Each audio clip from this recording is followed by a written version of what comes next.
Hey everybody, Tim here for this week's graphic novel review, going back to Transformers, but a whole brand new series of Transformers. So I'm super excited. This is actually kind of more where I got into Transformers. Like, Phase 2 was already well established. I'll let you know exactly when we get there, because I had brought up before how All Hail Megatron was the first thing I had read. And then I was given a second book that I'll tell you once we get there. So it'll like a little bit of a bait and tease there. And then eventually I was like, okay, I'm going to read everything very, very quickly and get to where they are presently at, which is already out as far as the collected editions are going. So, because they're almost done anyway. And so I'll let you know as soon as I get there. But I'm super excited to get to this point. So this is the Phase 2 Collection 1 for the Transformers. And I love it because this is also like the most autographed version I have. Because you got some up there, you got one down here, and it's a fan. And look at the cover art. Like, I mean, they've really kind of graduated from where they were before to this one. So the first thing I will point out as kind of a negative feature, this came out in 2014, and it is 290 pages. It is significantly shorter than the Phase 1 collections. And I mean, I kind of get it because there are a lot of story arcs, so you want to keep the story arcs like tight-knit and close together. But at the same time, they're like, if we put like 6 less issues in there, hey, now we have more books and we can make more money. So it's 6 one way, half a dozen to the other. But this particular collection is the Death of Optimus Prime little short series. And then in this, as we start Phase 2, Transformers comics break into 2 ongoing series. And for this one, we get More Than Meets the Eye, 1 through 5, and Robots in Disguise, 1 through 6. So, absolutely exciting. I am definitely more of a More Than Meets the Eye fan. It's almost like Star Trek Voyager. Like, it's so far out there, and it's just getting lost and all sorts of stuff. Whereas Robots in Disguise is much more political.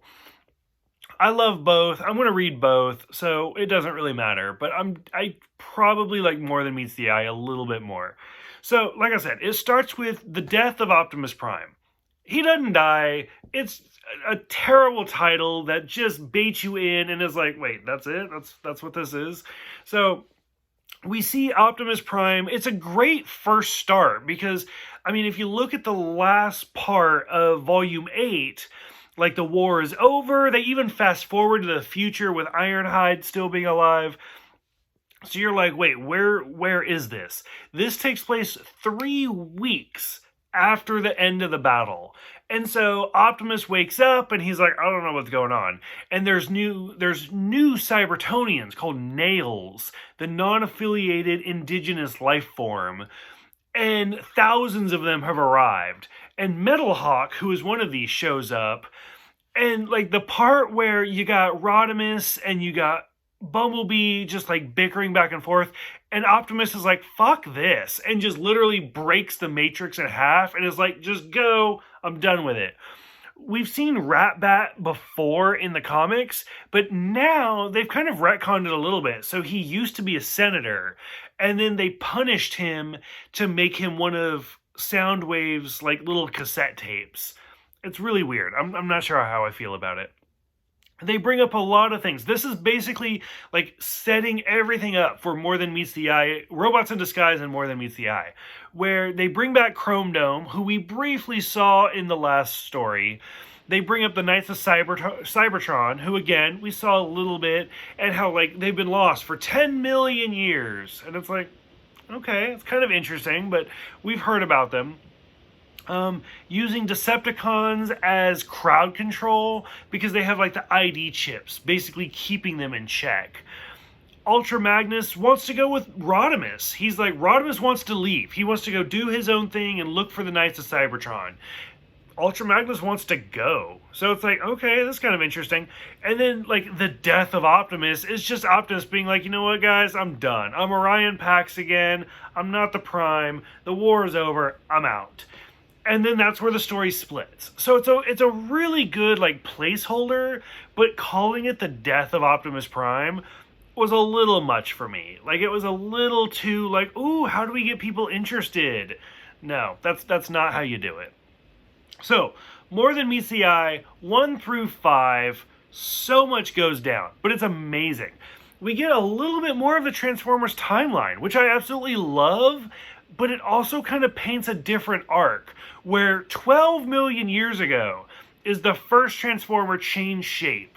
They transformed for the very first time. 6 million years ago is where the first Prime built the first arc, which we've seen, like Nova Prime and stuff like that. And so we're like, okay. And then 4 million years ago is when the war started. Now, the reason I think this is interesting is basically Transformers, or Cybertonians, have basically been around for 12 million years. Realistically, that's not very long. When you think of like the grand scheme of the universe. Also, that being said, like we've talked about, like how long has this war been going? And like people, like I mentioned in other reviews where they're on Earth for a year and they're like, we've been here forever. Okay, you're millions of years old, so why are you complaining about 1 Earth year? If they've only been alive for 12 million years and they've been at war for 4 million years, then that means their race has been at war for a third of their existence. Which also, I mean, if you think about it, like Optimus Prime he was around for before the war, so he's over 4 million years old. So that means like Orion Pax has been around for a third of the Cybertonian lifetime. And I don't know, that just seems really weird to me. So for like, if I was 30 years old and I was like, human beings have only been around for 90 years, but I'm 30, like, I don't, it just seems really odd to me. Like the whole 12 million, 6 million, 4 million, like timeline. Red Alert decides to go with Rodimus. We still see Bumblebee with his cane, which is some great continuity. Cyclonus is still alive, which seems really odd to me. Like, they try to explain how he survived and everything. I didn't care. I was just like, this is just really weird to me. That Cyclonus, out of all the characters you chose, it was Cyclonus, and he goes on this journey.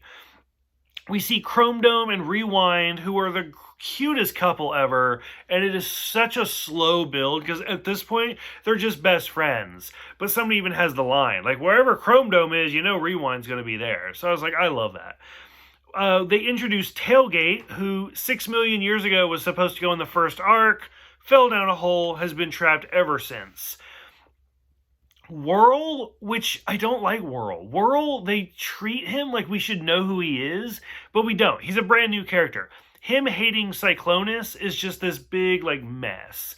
We meet Swerve, who's great, wants to start his own bar. It's fantastic. Rung, who again we saw in the last series. It was the last series did a lot of really good setup to segue into this.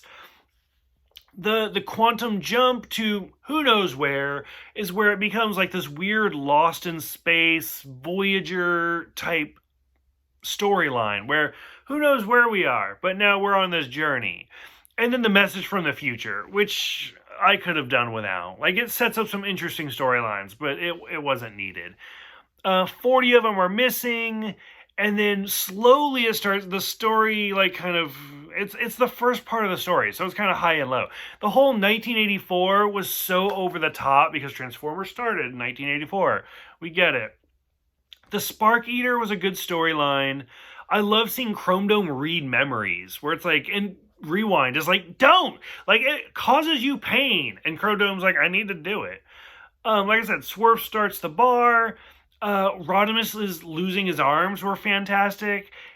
Tailgate storyline of him wanting to be a Decepticon, and then he wants to be an Autobot, is kind of an interesting storyline. The whole zombie ending, it was, what was it? Issues 4 and 5 with the zombies, didn't need it. It was so over the top. I just, it didn't work for me. Where it's just, we do find out a little bit about the DJD, the Decepticon Justice Division, and that some Transformers, some of them actually have their transformation cog removed, and then others are almost like racist or prejudice against them because they're like monoformers, because they can't change. Like, this is their only thing. And it's like, okay, whatever. They do bring up that Drift has had like a personality change after his near death experience. And it's like, realistically, yeah, Drift in this is so much different than like the Drift of the past. But I mean, I still love Drift. I think he's still a great character. I'm still super excited to see all of their little journeys along, like, among the lost light. So, super excited. Robots in Disguise 1 through 6, like I said, it's so political. Everybody thinks Rodimus just died. His whole crew just died. 93% of the population on Cybertron is now Nails, the non-affiliated indigenous life forms. So lots of stuff going on there.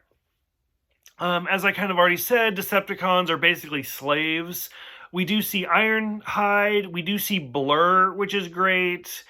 And Bumblebee, it bothered me in the previous phase where he became the Camaro, but you never really saw him transform into the Camaro. Like, you saw him go back and forth with the Bug, and then when the movie came out and he became the Camaro, and then in the comics he was the Camaro for a bit, but you never really saw him transform. So he has now taken on the shape of a Cybertonian car. So they completely get rid of the Earth cars altogether, which I'm fine with. Like, keep it on Cybertron. That's what I love. I think more Transformers stories and stuff like that belong just on Cybertron. For the comics, for the shows, that's why I'm digging these Netflix shows right now. Forget about Earth. We don't need to see humans. Prowl and RC help assassinate Ratbat. We get Bumblebee, Starscream, and now Metalhawk are like the three in charge of Cybertron. Because you got the Autobot representative, the Decepticon representative, and the Nail representative. The whole explosion thing that's basically just global warming, didn't need it. Like, it was so long and it was so overpowering. I did love seeing Starscream working with Wheeljack. That was kind of fun. The aerial bots, who, again, I loved the original series. I might actually do reviews of the original series. I'm still kind of on the fence. Like, it was great to see them again, but then when they leave, it's like, okay, so they're going to come back in a big way. You know that's going to happen. We see the return of Swindle. I told y'all, like, what was it? Like, volume 6 or something. Like, I was like, pay attention to Swindle. He is going to be a big character. All we've seen is him develop more and more, and sure enough, he's a big part already.